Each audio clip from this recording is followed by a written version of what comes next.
देखो, अभी मैंने समझाया, फिर एक बार और समझेंगे, फिर बॉडी ऑफ द लेटर को डिस्कस करेंगे। क्या दे रखा है? Write a reminder to a customer, एक ग्राहक को रिमाइंड करना है, याद दिलाना है, to whom your firm supplied goods, जो आपकी फर्म ने उसको सामान भेजा है, ऑन क्रेडिट, उधारी पर, and who has not paid the money, लेकिन अभी तक उसने पैसा नहीं दिया है।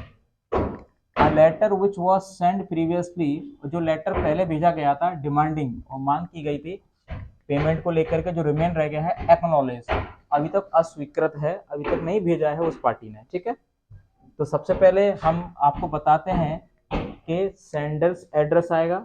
ठीक है, सेंडर कौन है? अगर एड्रेस के साथ साथ बिजनेस लेटर में फर्म का नाम भी लिखते हैं कि किसकी तरफ से जा रहा है। ठीक है ना? तो आपने देखा कि सूर्या स्पोर्ट्स कंपनी, और क्या नाम है जगह का?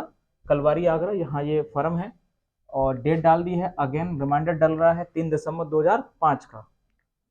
और रिसीवर कौन है बेटा? ठीक है ना, मैसर्स वैष्णवी लिमिटेड।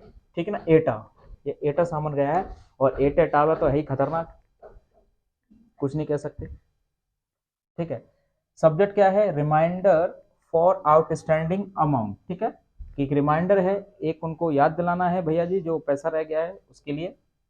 ठीक है, आपने सैल्यूटेशन डाला, और स्टार्ट होता है यहाँ से body of the letter, we are sorry. ठीक है, we are sorry to note that, ठीक है, हमें खेद है ये लिखते हुए कि a customer of your standing has not taken any notice. ठीक है, कि जो कस्टमर था ना, जो स्टैंडिंग, अभी तक उस पर कोई भी ध्यान नहीं गया है। ठीक है, पिछले लेटर को लेकर के, जो हमने 5 नवंबर 2025 को लिखा था, है ना, किसके लिए? For the settlement of our overdue account, जो ओवरड्यू हो गया, सीमा से अधिक जो समय हो गया जिस पैसे को, उस पैसे को लेकर के अभी तक कोई भी प्रतिक्रिया या कोई भी सेटलमेंट उसके ऊपर नहीं हुआ है आपकी तरफ से, जबकि हमने इसके लिए आपको 25 नवंबर लेटर भी लिखा है, जो अमाउंट रह गया था, पैरा चेंज कर दिया। वो रिक्वेस्ट यू, हम आपसे निवेदन करते हैं टू रिमिट, के भेज दें, जो पैसा रह गया उसको क्लियर कर दें। ठीक है, द सम ऑफ रुपीज कितना है? 6000 rupees standing against you at your earliest, जो पहले का जो पैसा कितना है? केवल 6000 रुपये है, उससे आप जल्दी करा दीजिए, ऐसा हम आपसे रिक्वेस्ट कर रहे हैं।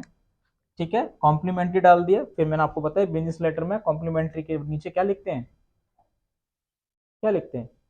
जो भाई सेंडर्स की फर्म होती है वही लिख दीजिए, और जो चला रहा है उसका नाम लिख दीजिए, नहीं है तो आप कोई इमेजनरी कर लीजिए। ठीक है, तो हमने यहाँ पे नाम डाल दी। ठीक है, तो इस तरीके से लिखना होता है बिजनेस लेटर, फॉर्मेट याद रखिए। ठीक है, और जो टाइटल दे रखा हो उस टाइटल से संबंधित आप अपने थॉट को गैदर कीजिए, 1 मिनट, 1.5 मिनट, 2 मिनट, तब लिखना शुरू करिए कि किस तरीके से लिखना है। और पहले ही क्लास में मैंने बताया था कि लिखते समय किन बातों का ध्यान रखना होता है। साफ सुथरा होना चाहिए, ठीक है, रेलेवेंट कंटेंट होना चाहिए, ओवर राइटिंग नहीं होना चाहिए, कटिंग नहीं होनी चाहिए। ठीक है, इन बातों को ध्यान रखोगे लेटर, ठीक है ना, कोई डिफिकल्ट चीज नहीं है, इतना कराने के बाद आपका माइंड सेट हो गया होगा। ठीक है, 10-12 लेटर करीब हो गए अभी। ओके, और भी हम प्रैक्टिस करते रहेंगे, ऐसा नहीं है कि यहीं खत्म हो गया मेरी तरफ से।